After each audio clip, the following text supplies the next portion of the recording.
Alright, so let's begin by outlining the function of your skeletal system. So the skeletal system,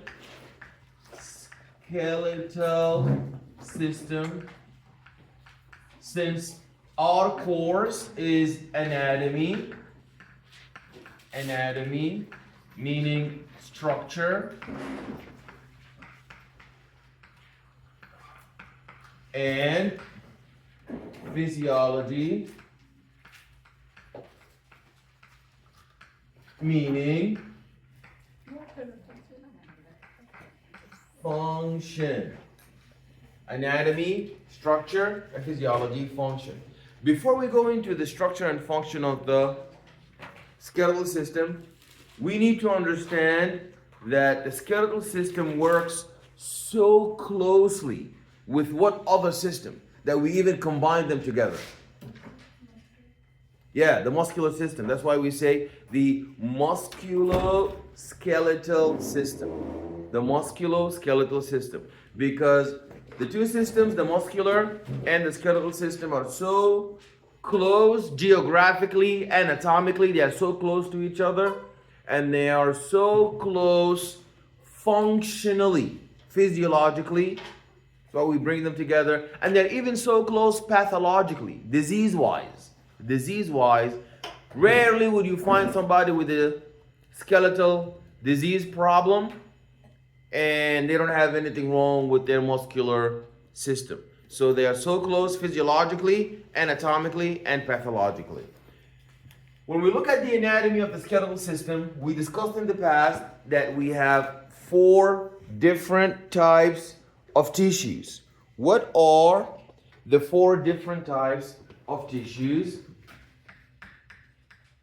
Tissues in the human body are either 1, 2, 3, and 4. What was number 1? No, number 1 was the epithelial tissue. Number 2 is the connective tissue. Number 3 is the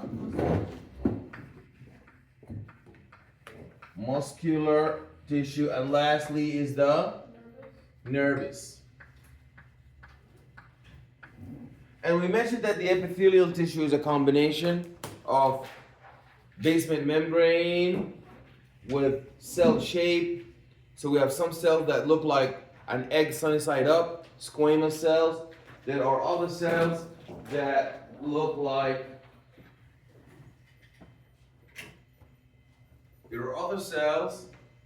some cells. What are the cells of the epithelial tissue? The epithelial tissue is divided according to the BM. What does BM stand for? Basement membrane. And what is the cell shape? The cell shape is either egg sunny side up. And what do we call that? What do we call a cell that looks with its nucleus like an egg sunny side up? What do we call that? That's a squamous. And what's the other cell type? A cell that is equally long as it is wide. What do we call that? Cuboidal. And lastly, a cell that is more long than it is wide. So what do we call that? Okay. Basement membrane, we say we have a basement membrane, and the relationship of the cells on the basement membrane is either one of 2. What are the 2 types of relationships we have with the basement membrane? We have simple. What does simple mean?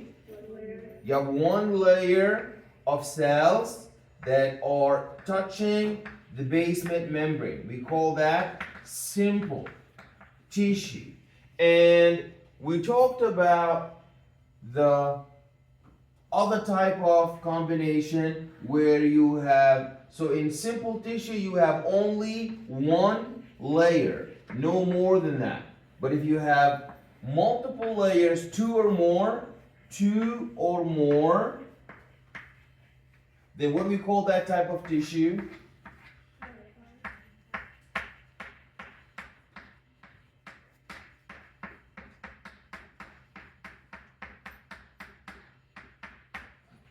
We call that stratified.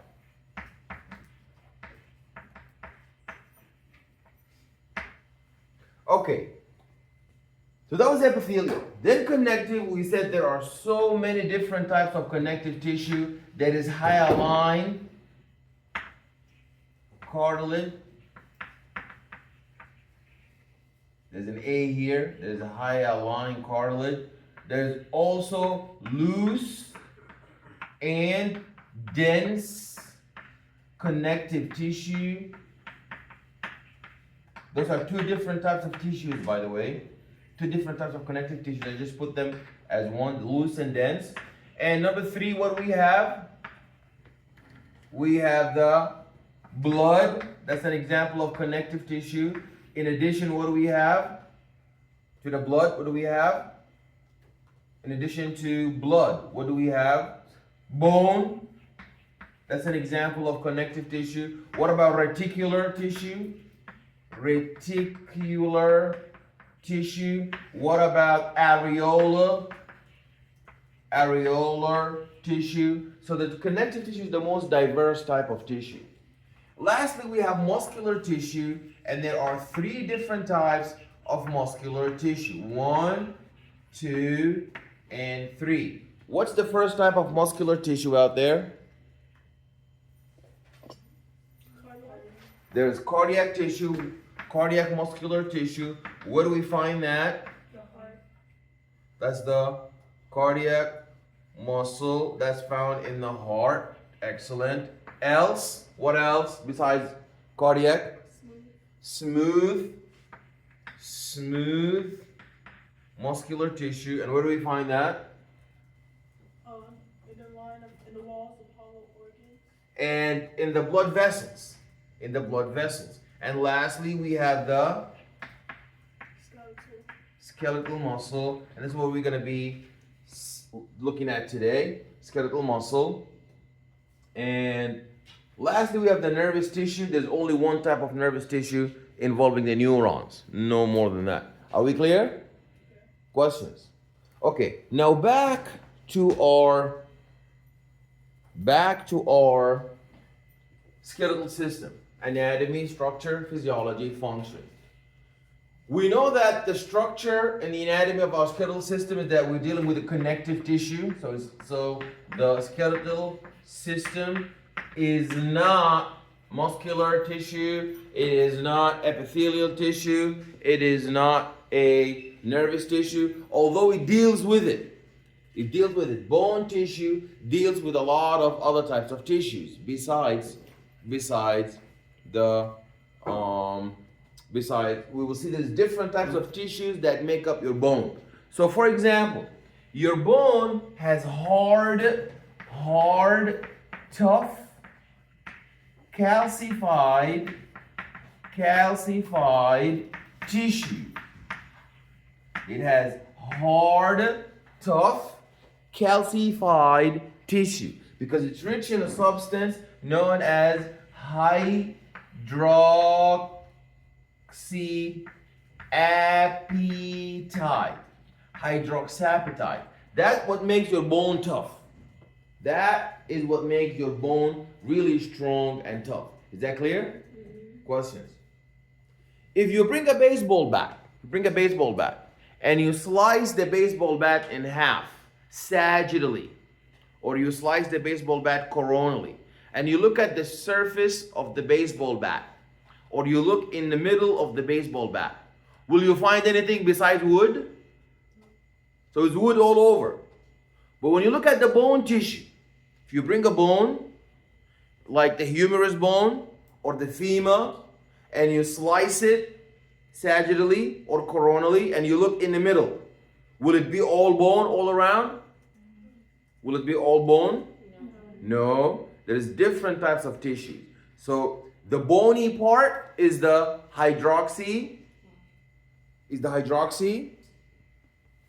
Read it, it's there. The hydroxyapatite part. That's what makes your bone really tough and really thick. Can I see that bone, please? So this bone here, your tibia, this bone here, your tibia, from the outside is very tough, very dense because of the hydroxyapatite. If you slice it in the middle, you will find another type of tissue now. You will find what's the other types of tissues that make up your bone? It's like compact. So the compact is type of the bony hydroxyapatite tissue. There is a separate type of bone tissue. It's not even bone. That is found inside your bone tissue. What do you see when you slice the bone in half? Yeah, so red bone marrow, that's a tissue too. So you'd find red bone marrow. That's for erythrogenesis. Erythro, meaning erythrocyte, red blood cell. Erythro means red blood cell. Erythrogenesis. That's the red blood cell. Erythrogenesis. Genesis making. So the making of red blood cells. Clear? Are there any questions? Now, if you look at the red bone marrow, there's another type of marrow. What is it? There's another type of bone marrow that is not red. What is that? Yellow. There's the yellow bone marrow. That is the yellow bone marrow. The yellow bone marrow is like butter, like fat. That's why it's yellow, because it provides fat and provides ATP energy. Clear? If your blood needs more red blood cells, can the yellow bone marrow become red bone marrow? If there is a big war and the soldiers are dying, will the cops now become soldiers? No.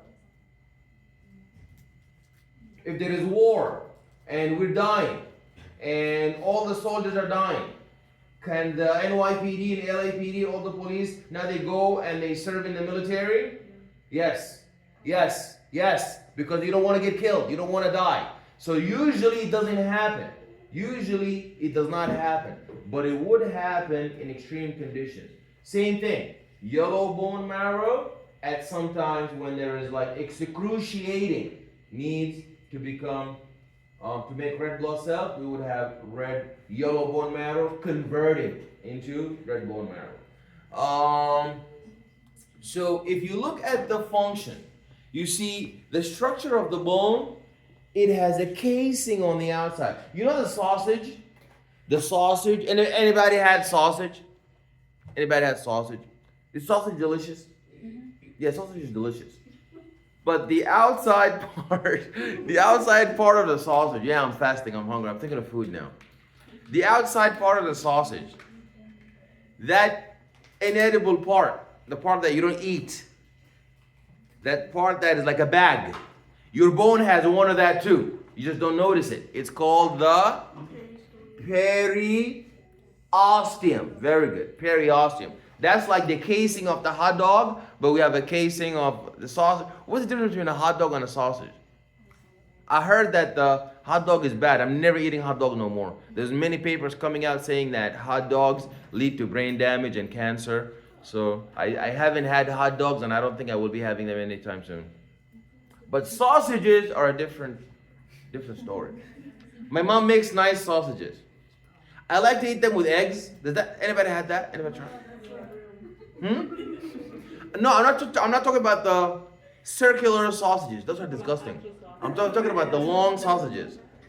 Yeah, so those long sausages, if you like boil them in oil, if you boil them in oil and you put and you beat eggs, listen, you beat eggs and you put the long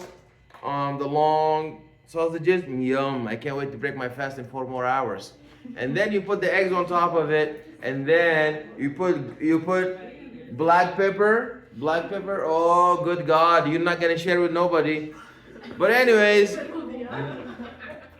the bone on the outside, has you're not gonna share it with anyone. It's so good. And if you put like fresh jalap, don't put pickled jalapenos are bad because they make gastric reflux. But if you put like the fresh jalapenos, they're really good. This class has turned into culinary. Okay, so let's get back to this layer on the surface of the bone tissue, like the casing of the hot dog. It's called the periosteum. Very good, Joyce. Joyce knew what that was. So first of all, everybody knows the bone is for movement. The bone is for movement. But is every single bone out there for movement? No, some bones have nothing to do with movement. Like for protection. Some bones are there to protect like internal organs. For protection. So the bones that are there for protection, what do they protect? They protect the viscera. They protect the viscera. And we said viscera are soft tissue. Viscera are soft tissue, such as the lung, the heart,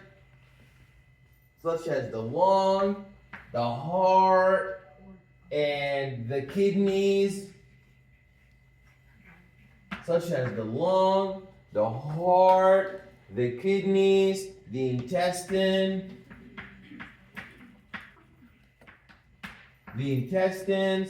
So you have all of those, the brain, don't forget your brain. So you see, viscera are soft tissue that need to be protected, right? The viscera needs to be protected. So your brain has bone around it, like your skull. Your skull is protecting your brain. Your rib cage is protecting your heart and your lungs. And your vertebral column is protecting what?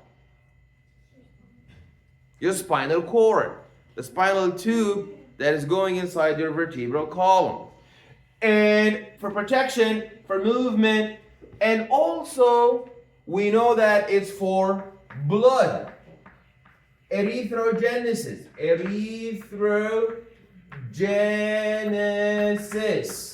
The making of blood and the making of all types of blood cells, not just red. There's also leukogenesis. White blood cells are like for immune system. They're there to defend your immune system. They are there to defend your body from microbes, infectious, dangerous microbes. There's blood. And there's erythrogenesis. And lastly, there is, yeah, that's funny. Erythrogenesis. You guys thought that was funny? Yeah. Sometimes I like to hear myself in the car in one of my lectures. Yeah. So I can see like which points I didn't say clearly what I need to do. Anyways, so my sister said I need to have my own podcast. You guys think so? Yeah, okay, I'll do that. Blood erythrogenesis, and there is leukogenesis, making white blood cells.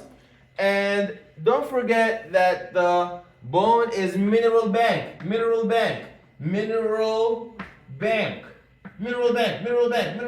What is mineral bank? Mineral bank, you know, if you have the bank, there's 2 trips we make to the bank. Right? Everybody makes 2 trips to the bank. What are the 2 trips that we make to the bank? Absolutely. So, if we have too little calcium, we go to the bone and we withdraw some calcium from the bone. Is there somebody on my car? Okay. Anyways, let them tell it. I'm tired. And if you have too much calcium now, you drank a lot of milk, you have too much calcium, then you're gonna deposit it in the bone. So your bone is mineral bank. You're gonna try to break into that person's car because it's blocking somebody. Anyways, so it's a mineral bank. So we need to go over how your bone works as a mineral bank. So for now, we need to erase that and go. So make sure you wrote all of that because I'm gonna erase. You wrote all of that. Okay. It is being recorded. If you go to YouTube, it's there. I don't do it for myself. I actually do. I watch it every once in a while. But yourself, you can go on YouTube. You'll find it. I upload it immediately using the school Wi-Fi, not my networks. So if you go online, it's there. So don't waste your time like you want to take photos. Okay, so now let us look at two very important issues here.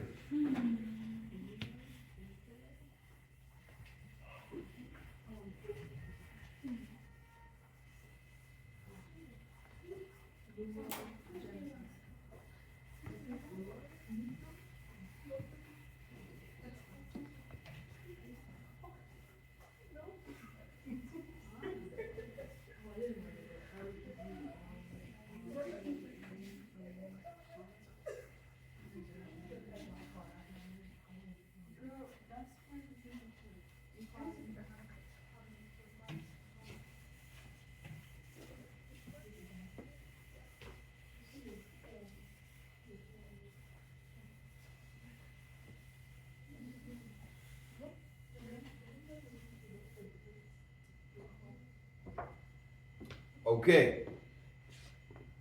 So, you need to understand that we don't want to have any hyper problem or hypo problem.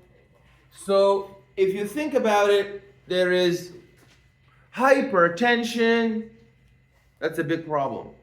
Hypotension is another big problem. What do we want? We don't want hypertension. We don't want hypotension. We want eutension. Right? We don't want hyperglycemia. We don't want hypoglycemia. We want euglycemia. We don't want hypermagnesemia, hypomagnesemia, hypercalcemia, hypocalcemia. We want eumagnesemia and eucalcemia. True or false? So what is EU? EU. U, that's the homeostasis. Homeostasis. That's the homeostasis range. Meaning if you are at U, you're being at homeostasis. We don't want hyperthermia. We don't want hypothermia. What do we want? Euthermia. Don't just say U. You have to say the whole thing. Is that the AC? Okay. Eucalcemia. Eucalcemia. We don't want hypercalcemia or hypocalcemia. We want eucalcemia. We don't want hyperthermia. We don't want hypothermia. We want euthermia.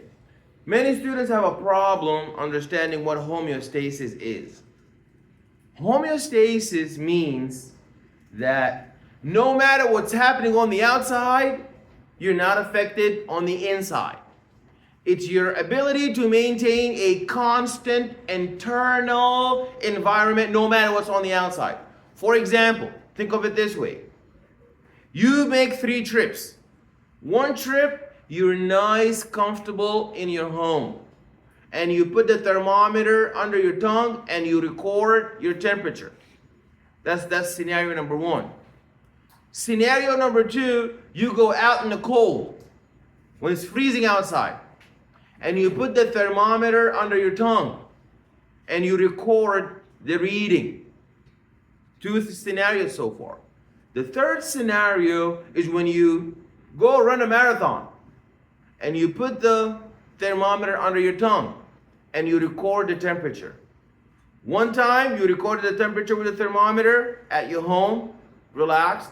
One time you recorded the temperature when you were outside in a freezing blizzard. And one time you recorded the temperature when you were running the marathon in the summer.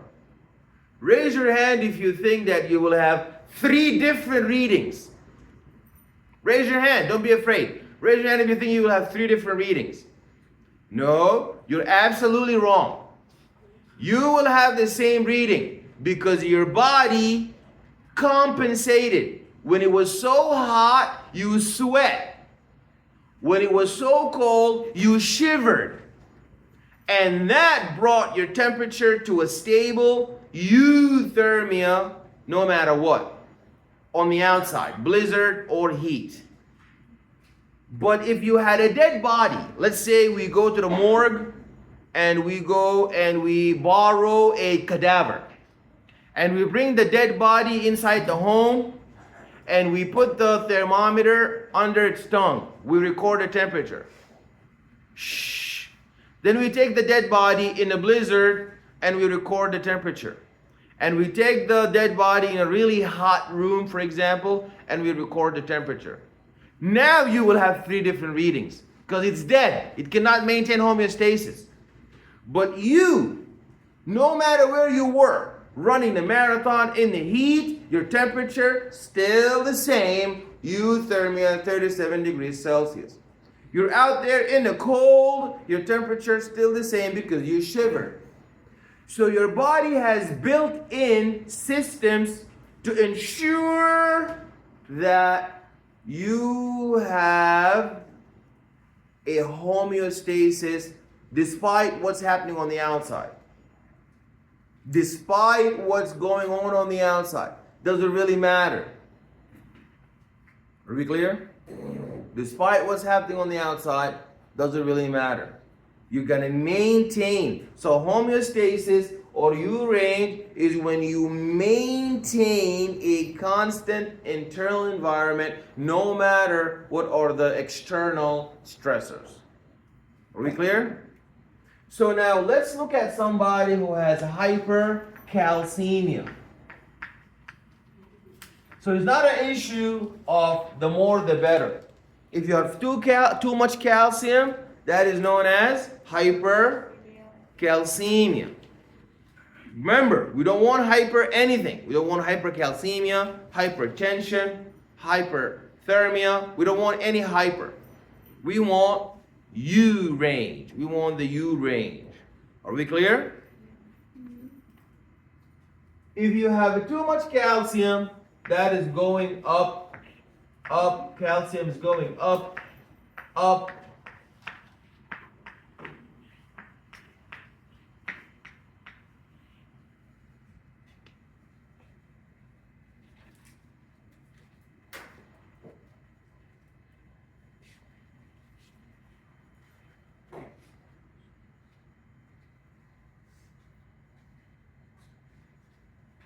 Hypercalcemia is a problem. And whenever there's a problem, who's the first one to report it? We're always gonna need, number one, we're gonna need a receptor. A receptor is a sensor. A receptor is a sensor, is a detector. A receptor, a sensor, or a detector. What is the receptor going to do? It's going to sense that, hey, calcium went up too high. Calcium, it shouldn't go up. We're no longer in homeostasis. We're no longer in U now.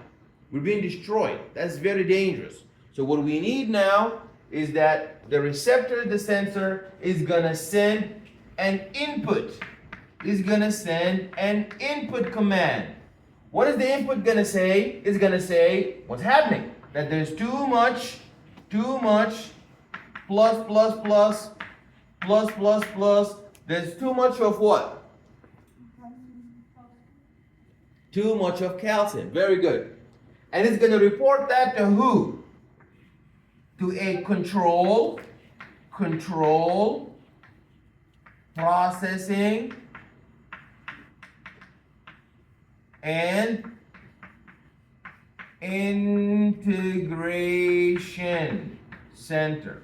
Control, processing, and integration center.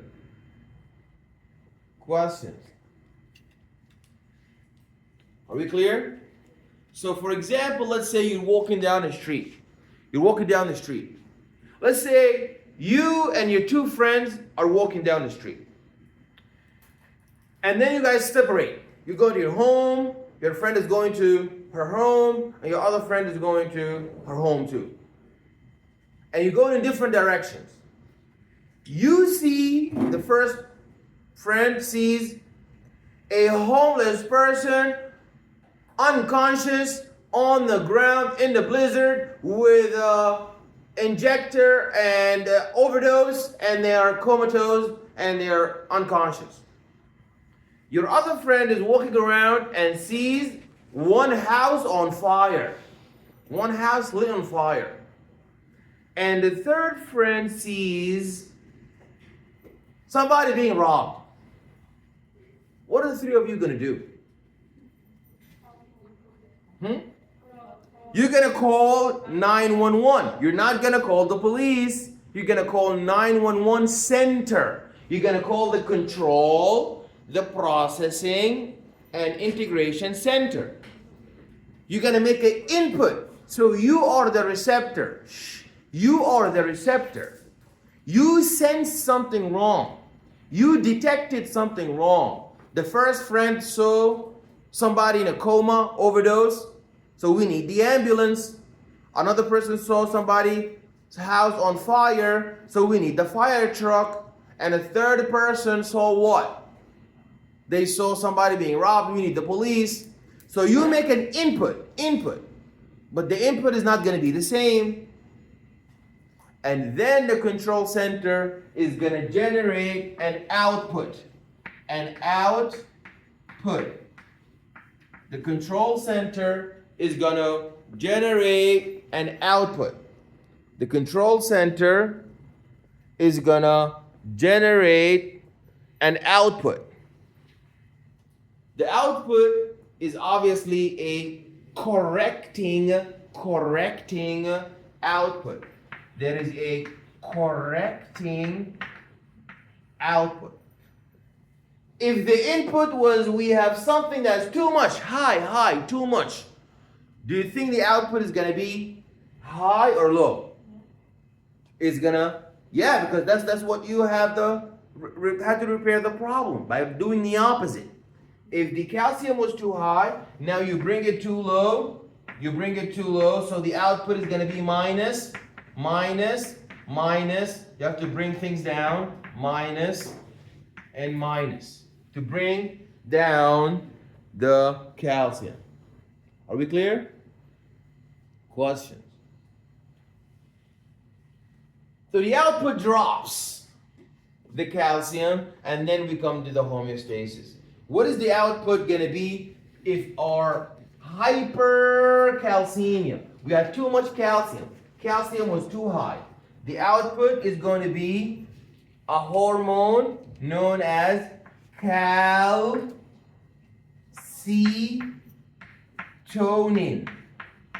That's known as calcitonin. What is calcitonin going to do? Calcitonin is going to go to the bone tissue. That's the bone tissue. That's the bone tissue. And we have our blood. If somebody has hypercalcemia, where was the hypercalcemia? In the bone or in the blood? In the blood. Because the receptor, obviously the bone has to have a lot of calcium. That's not shocking. What's shocking is to have a lot of calcium in the blood. So you see now there is a receptor. A receptor is like tasting the blood. Tasting the blood. Calcium is too much. Sodium is too much. Potassium is too much. The acidity is too high. Those tasters, those blood, like you taste the soup, tasting the soup, those are called chemoreceptors. They taste the chemicals. Chemoreceptors. Those are chemoreceptors. They are very important in tasting. They taste the blood. So they taste the blood and they realize, since we have hypercalcemia, they tasted there is what? If we have hypercalcemia, they tasted that there's too much what? Calcium. There's too much calcium. So now calcitonin is going to go and do what? Take calcium from the blood and give it to the bone, or take calcium from the bone and give it to the blood. What do you think calcitonin is going to do? Yes, because that's the actual problem. We have too much calcium in the blood. Plus. Calcium is too high in the blood. So we start shoveling calcium from the blood, put it in the bone. Calcium from the blood, put it in the bone. And what does that overall do? That brings down the hypercalcemia down, because the calcium is going down from the blood. We're shoveling it and we're depositing it like in the bank, in the bone bank, we're putting it in the bone. Is that clear? You need to know that calcitonin does that not by itself. Calcitonin doesn't take calcium from the blood and dump it on the bone by itself.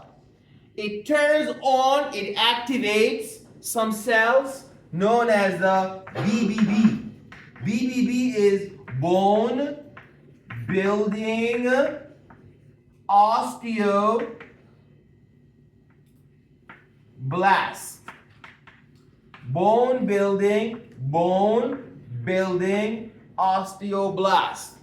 Those are the ones who take calcium from the blood and add it to the bone. So calcitonin activates the cells. The cells are going to be the ones who are going to take calcium from the blood and dump it on the bone. And by doing that, you're shoveling calcium from the blood, you're putting it in the bone, and now the hypercalcemia went down. And at some point you need to stop, because if you keep doing that for too long, now you're going to go from hypercalcemia to eucalcemia, and you're going to fall into hypocalcemia. Now that's another problem now. So your body has to have a way of pressing the brake, shutting down eucalcemia, and you don't drop down anymore. Is that clear? You really need to know that. Bone building cells are known as the osteoblast. Bone, BBB, bone building osteoblast. They build the bone. And they work when there's too much calcium in the blood and we want to deposit it in the bone. Are we clear? Okay. Did you guys do that in lecture? I'm sorry? Raise your hand if you did that in lecture. Yeah, this is very important. And for your NCLEX, and when you move on to the upper division credits. Is that clear? Alrighty. So we talked about one scenario, hypercalcemia. Now we need to talk about the other extreme. So you know you have two extremes. You know that you have two extremes. The first extreme is that you have hypercalcemia, calcium level goes high. What about the opposite? What's the other extreme? I'm sorry? Eucalcemia is what we want. We want homeostasis, eucalcemia. We're talking about extremes that we do not want. We don't want extremes. We don't want too much calcium or too little calcium. So we're talking about hypocalcemia, hypocalcemia. Hypocalcemia means there is a drop, minus, drop in what? in the calcium levels. Hypocalcemia means that the calcium levels drop. That's a problem equal to too much calcium. If you have too little calcium, if you have too much calcium, it's a big problem. Why are we so paranoid about not having too much calcium? Because if you have too much calcium, calcium is important for heart contractions in the action potential. If you have too much calcium in your body, your heart is not going to be contracting as fast as it should. And that's going to drop the cardiac output. That's going to drop the contractility of the heart. That's going to drop the stroke volume. That is going to drop the contractions. And you're going to have hypotension. You're going to have shock. You're going to die. So we want to make sure we don't have too much calcium. Too little calcium causes arrhythmia also. Calcium is also a key. It turns on some enzymes that need to be off. If you have too much calcium, calcium is going to go where it doesn't belong and it's going to activate. Calcium is an activator. It turns on enzymes that need to be off, but it's going to turn them on. So we were very careful with the levels of the electrolytes, not just calcium. Every electrolyte out there, calcium, potassium, sodium, magnesium, we want to have them all in calcemia, magnesemia, phosphatemia, natremia, everything U. So now you need to learn when things are no longer U, how do we bring them down back to U again? Is that clear? So now we're going to do the opposite extreme. Now you don't have hypercalcemia. You have hypocalcemia. So somebody now needs to detect that. We need a receptor. We need a detector. We need a sensor. And what's the receptor and the detector and the sensor in this case called? What is it called? The one who tastes the blood. The first time he tasted it, oh no, there's too much calcium, hypercalcemia. Now he's tasting it, oh, there's not enough calcium in this soup, in this blood soup. So what do we call it? Chemoreceptors. It's the receptor of chemicals. That's a chemoreceptor. That's a chemoreceptor. This chemoreceptor, folks, this chemoreceptor is going to detect that calcium levels are too low. It's going to send an input command. And the input command is going to say exactly what the problem is. If you see somebody on a coma, you're not going to call and say, can we send a fire truck? You're going to send an input of what's actually happening. So it's going to say the input is there's a drop in the calcium levels. Drop in the calcium levels. Are we clear? Any questions?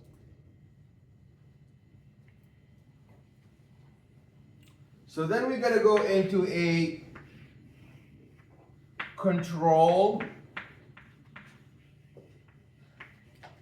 processing, and integration center. I forgot to tell you something. Here, the control, processing, and integration center was the thyroid gland.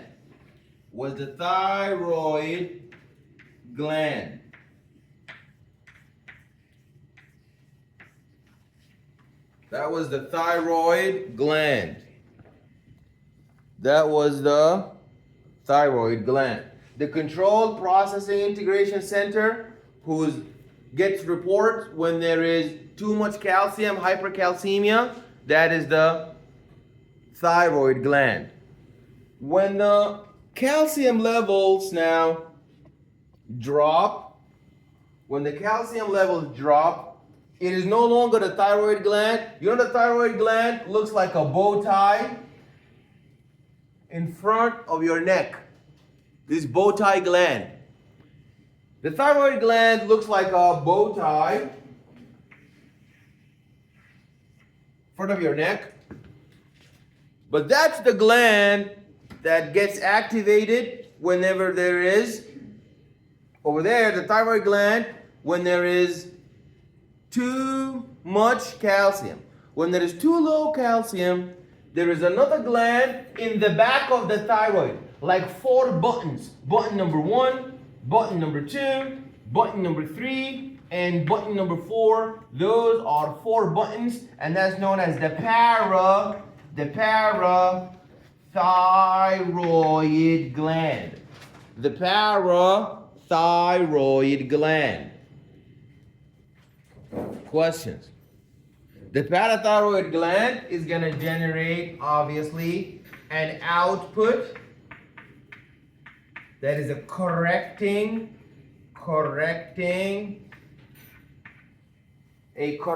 output. The correcting output is going to be if the input was calcium drop, what do you think the output is going to be? The output is going to be? Yeah, it's to increase calcium levels. Where? Maybelline. Where do we want to increase the calcium levels? Where? Shh. Let her answer. Yeah. In the blood. In the blood. It's not that bad. It's not hard. So you see, we want to increase calcium up in the blood. We want to increase calcium up in the blood. Do you think calcitonin is going to do that?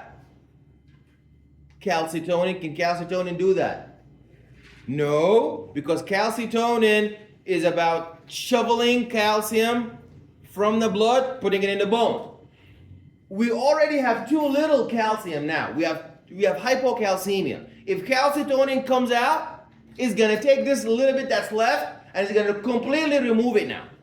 That's very bad. So what do we need now? We need another hormone known as, anybody knows? I thought you did this in lecture. Parathyroid hormone, PTH. Very good, Joyce.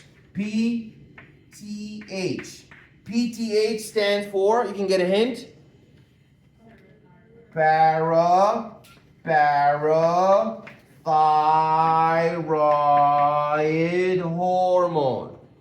Parathyroid hormone.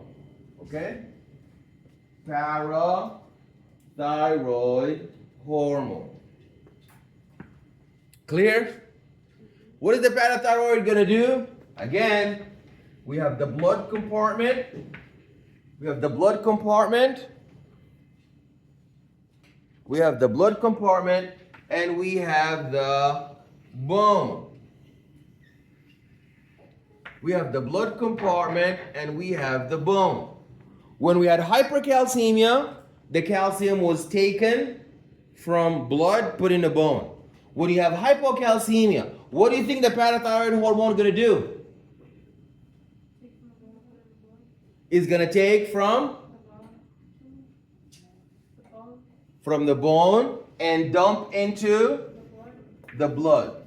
Shovel from the bone and put it in the blood. And that's going to end up doing what? Lowering. It's going to take from the bone, put in the blood. That's going to end up doing what? Increasing calcium. So we're going to go from hypocalcemia up till eucalcemia. But we need to now do what? When we go up from hypocalcemia up to eucalcemia, what do we need now? We need to stop. Because if you keep going, if you keep breaking down bone, you're gonna and adding calcium from bone to the blood, it's gonna go up until now it becomes hypercalcemia. So you gotta increase until you have the right amount. If you have no salt in your soup, you add a little bit of salt. Do you add salt forever? No, just when you have the right, then you stop. That's the problem. Students think that the reflex goes on, and no, it does not. So that's why we say the bone is gonna give us calcium. The cells that were shoveling calcium from the blood and putting it in the bone when there was hypercalcemia. What did we name those cells? Osteoblast. And now the opposite. If we want to take calcium from the bone and put it on the blood, what do we call those? Those are osteoclasts. We call them bone cutting. They are cutting. They are bone cutting, BCC, bone cutting osteoclast. Osteoclast. Bone cutting osteoclast. Building, BBB, bone building osteoblast. Cutting, BCC, bone cutting osteoclast, to cut down the bones. Is that clear? This is really, really, really important. Everybody copied that. So the last thing now that I want to talk about is your bone marrow operating as blood bank. Blood bank.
Okay, blood bank. This is our bone.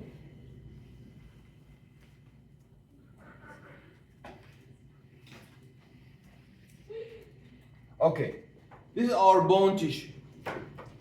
Let's look now at somebody that has hypercoagulability. I have somebody who's suffering, nicotine. You guys are laughing. You think it's funny? Okay. Alrighty. So let's say somebody who's smoking nicotine. Nicotine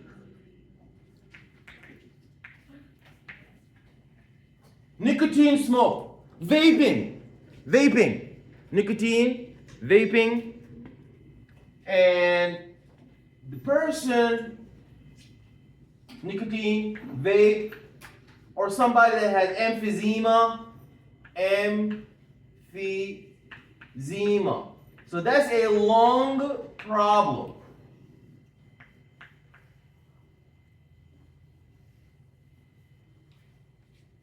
Lung problem. The lung is not working because of the nicotine. So what happens to the blood? There's going to be so there's going to be anemia. Anemia means that there is a low red blood cell count. So now there's going to be an input to the bone. So the bone marrow is our control, integration, and processing center. Bone is the control, integration, processing center. Now there's going to be an input, right? Because there is too low what? There is too low of what? Red blood cells, or there is too low oxygen, there is too low too low oxygen levels in the blood. So there's receptors. What's the name of the receptors who detect that there is too low amount of oxygen in the blood? What do we call those? What is oxygen? It's a chemical. So that's going to be what kind of receptor? Chemoreceptor. So the chemoreceptors are going to detect that oxygen drop. So now we're going to go to the red bone marrow, and the red bone marrow is going to process and integrate. It's going to do processing, integration, control, and sends out an output, a correcting. Did you guys realize that the correcting output is always the opposite of the input? That's what we call negative feedback. That is called negative feedback. That's called negative feedback. So now the output is to make more red blood cells, RBCs. Red blood cells are like a discoid. Red blood cells are biconcave, doubly depressed, biconcave. They are biconcave and discoid. Biconcave and discoid. Are we clear? Biconcave and discoid. And that is going to solve the problem. You see how we corrected your red bone marrow? Your red bone marrow is actually the one who gave us the red blood cells. Now I want to talk to you about something very important. If somebody smokes cigarette or smokes nicotine prevents red blood cells from unloading oxygen to the tissue. You know, you go to the lung. This is the lung. That's the lung. And that's the tissue. With all these dots, these dots are like a nucleus. That's the tissue. That's the tissue. If you look now, your lungs will send hemoglobin that's found in the red blood cells that we said are discoid. Those red blood cells are going to the tissue. So the red blood cells will take oxygen, they will go to the lung, and they will be very oxygen rich, and they have no carbon dioxide, right? They are very low. Red blood cells, you know, there's a downtown trip and an uptown trip. You know, you take the subway, every line has two trips, uptown and downtown. You agree with me? Uptown trip, meaning we go from the tissue back to the lung. From the tissue back to the lung. From the tissue back to the lung. And from the lung going to the tissue is a downtown trip. If you're going down to the tissue, you think you're going to have a lot of oxygen or a little bit of oxygen? You're going to have a lot of oxygen or a little bit of oxygen? I'm sorry? If you go down to the tissue, if you're going down to the tissue, you're going to deliver to the tissue oxygen. So you think that red blood cell is going to be rich in oxygen or poor in oxygen? Rich. How are you going to go to give tissue oxygen and you're poor in oxygen? Does it make sense? So all the red blood cells, the hemoglobin coming down from the lung to the tissue are rich in oxygen, and they are poor in carbon dioxide. But once you go to the tissue and you hand over to the tissue the oxygen, the tissue is going to say, wait, don't go back empty-handed. I have some garbage here. Carbon dioxide waste, metabolic poison waste. Remove it. Metabolic shunting. So now the red blood cell that is going uptown, going from the tissue up to the lung, what's gonna happen to it? Is it gonna be rich in oxygen? If you're going from the tissue, up to the lung, are you gonna be rich in oxygen or poor in oxygen? Poor in oxygen, because the oxygen was already used by the tissue. Are you going to be rich in carbon dioxide or poor in carbon dioxide? Rich or poor in carbon dioxide? EFA. You're going to be rich in carbon dioxide because the tissue already used it. You know, the Uber Eats brings you the food and then you send out the garbage out. So now you're sending out the garbage to the lung and the lung is going to clean it. Now let's go back to our problem again. Here, somebody with emphysema or COPD, emphysema or COPD, somebody with emphysema or COPD. Those people with emphysema and COPD, when they take a deep breath, the air went in the lung, but is the air going in the blood? No, because the lung is damaged. They need a lung transplant. They need a new lung. So they can breathe as much as they want. The oxygen is not going in the blood. What will the bone marrow do now? It's going to make more red blood cells. It has no way of knowing that. The red bone marrow is going to say, we don't have enough oxygen in the blood. Let me make more red blood cells. We don't have enough oxygen in the blood. Let me make more red blood cells. But the bone marrow doesn't know that we do have enough red blood cells. The person is smoking nicotine. Nicotine is not allowing the oxygen to come out the red blood cell. Or the patient has emphysema or COPD, so the oxygen is not coming out of the red blood cells. So the bone marrow keeps making more and more red blood cells and more red blood cells. Why is that bad? Excellent. Very good. The blood becomes really thick like ketchup, like honey. And when the blood becomes so thick, why is that a problem, Casey? Because then it doesn't, like, if you start breathing, it doesn't, like, clot. Actually, because it's too thick, it's gonna clot because it's too thick. So why do we not want a blood that is too thick? Blood clots.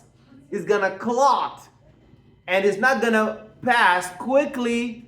So the tissue is hungry for oxygen, for aerobic respiration, for oxidative phosphorylation, but oxygen is not getting there. Sorry, we're too thick. We're like honey because the person smokes nicotine. Or because and that's the problem with those little brats, the 13 years old and the 14 years old that go to the pediatrician and they get CBC and their red blood cell count is through the roof. Why is that? They're so young. I asked a student the other day, when would the red blood cell be too high? They said because there is red bone marrow cancer. That was amazing. If you have a red bone marrow cancer, the red bone marrow is going to be making more red blood cells non-stop because it has cancer. But if you have a little kid, 13, 14, 15 years old, they take blood count, their red blood cells are too high, they don't have emphysema, they don't have cancer, it's because they're smoking a cigarette in the toilet. And and vaping, because they don't want nobody to see them. And the mom, oh no, not my child. Oh yes, your child. Because there's no other way a 13-year-old boy or a 14-year-old girl that has no cancer or no lung problem and their red blood cells are so high is because they're smoking the nicotine and the nicotine is choking the red blood cells. We cannot unload oxygen to the tissue, so bone marrow is making more, let me make more red blood cells. Let me make more red blood cells. And so many red blood cells are being made and the blood is so thick, and the brat is 14 years old, is about to have a blood clot. So that's very dangerous. So usually when there's a young person and they have a high red blood cell count, is because they're smoking. Yeah. They don't, yeah, back in the day when I was in high school, kids would be smoking in the toilet, in the bathroom. Now there's no shame, they do it everywhere. That's why you guys were shocked. They just do it everywhere. It's not a problem. There's no shame. Oh, this world is ending. Okay, you need to know that though. You need to know how your red bone marrow is gonna try to repair oxygen problem by making more red blood cells. If you're living up in the mountain, if you're living up in the top of the mountain, some people do that. If you're in the top of the mountain, if you're up here, if you're in the top of the mountain, what happens to the oxygen levels? They drop. That's why when you're in the airplane, there's a compressor that gives you oxygen because there's no oxygen up there. One time in one of the airplanes, the AC wasn't working. So some guy said, just open the door. Oh no. Dude, you can't do that. Because if you open the door, actually it's impossible. You cannot open the door when you're in midair. It's impossible. The plane wouldn't allow it. But if it would allow it, I would want him to open the door so he can go out. And there's gonna be no oxygen. Most of the people who drop from airplanes, they die of suffocation long before they hit the floor because there's no oxygen up there. So now tell me what your bone marrow gonna do. If you live in the top of the mountain, you don't live down here on the right place by the river. The right place. If you're not living in the right place by the river, if you're up in the mountain, what's gonna happen to your What's gonna happen to the blood count if you're living in the top of the mountain? It's gonna make more red blood cells.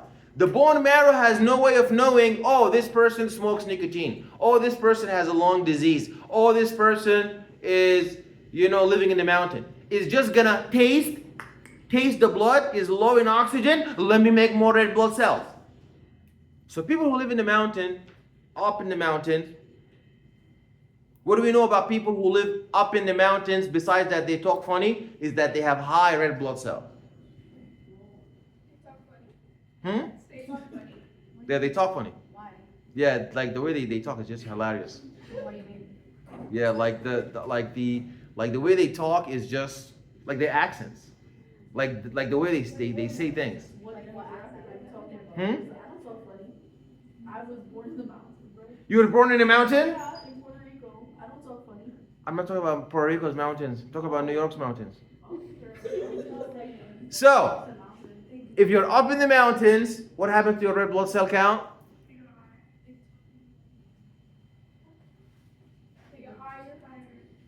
Why is the blood of somebody who lives up in the mountains has like a lot more red blood cells? Less oxygen. So your bone marrow has no way of knowing. Oh, I know why now. There's no oxygen. Let me make more red blood cells, hopefully to accommodate more oxygen. So, marathon runners, cheaters, they used to cheat by going and living up in the mountain for a while so that the body can make more red blood cells. Then they come down in the marathon and they run the marathon. So when they take one deep breath, they have more red blood cells to fill with oxygen. They used to do those kind of tricky things. Yeah. It's cheating, but yeah. You can never have a fair way of doing anything because people always cheat. Yeah, when there was a responders lockdown browser, they cheat. Yeah, they do that. There's companies that you give them your password. Yeah, we're shipping those students out. We dismissed a lot of students from the school because they have companies that are online. And you pay them money and they take exams for you. Be careful, don't do that. You're gonna get banned from ATI. You're gonna get banned from Canvas, from Brightspace. And if you get banned, now you're better off going to a school in the mountains where they don't use Canvas and that kind of thing. It's very hard. Okay, clear?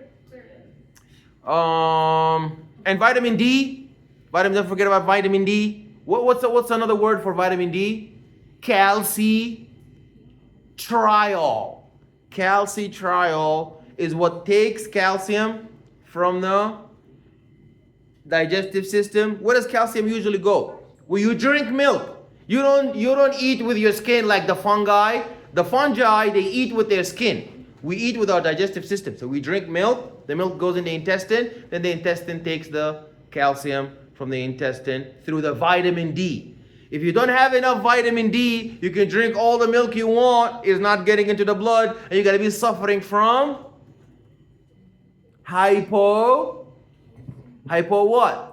There's many hypos out there. Hypotension, hyponatremia, hypokalemia, hypophosphatemia. You're gonna have if you don't have enough vitamin D, there's gonna be hypo what? Hypocalcemia. Okay? And then you're gonna trigger the parathyroid hormone to degrade the bone. Okay, all right.